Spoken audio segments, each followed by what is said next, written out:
1,002, 1,003, 1,000. Oh, sorry, I wasn't expecting company. No pain, no gain, if you know what I mean. As funny as that is, what's not funny right now is inflation. It's impacting the American family more than ever before. And the Federal Reserve Chairman Jerome Powell in last week's meeting simply said this, that there's more pain ahead for the American family as prices continue to escalate as inflation impacts everything. And this Federal Reserve Chairman is absolutely committed to seeing inflation get down from where we're seeing it in the upper 8s and even 9s in some cases, all the way down to just 2%. And so there's a long road ahead of us. And so we can realistically estimate that many rate increases are in the days ahead.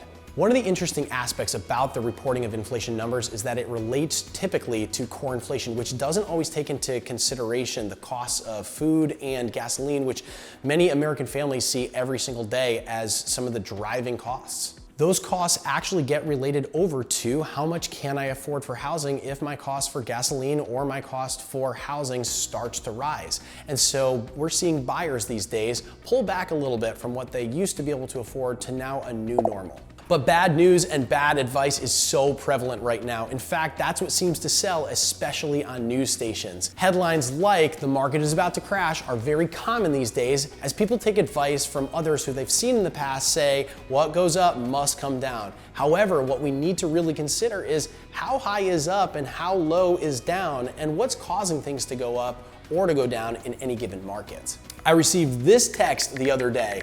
The market didn't crash like they said it would, huh?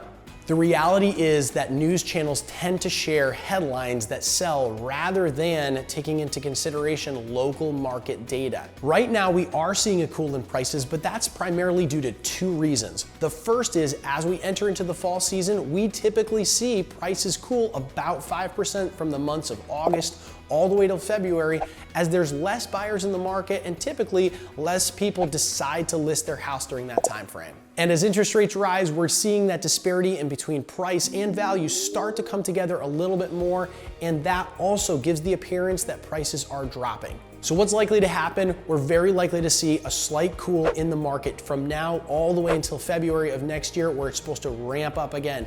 And yes, interest rates are projected to decline a little bit into the next year, but of course we don't have a crystal ball and we can't say that for sure. Sellers, we just released updated home values, so if you haven't checked yours, go to our proprietary site in order to find your value today. Buyers, if you haven't booked a strategy call with us, do so before the end of the year so we can help you plan for next year to be the best and most informed buyer in the market. The Fed may be willing to put in the work in order to get inflation where it needs to be, but Brooke team knows how to navigate the market in any situation to give you an excellent experience, whether you're buying, selling, or investing in real estate. And now here's what's happening for home prices, days on market, number of sales, and the amount of inventory in the places that Brooke team services home buyers and sellers in Connecticut, Massachusetts, Rhode Island, and Florida.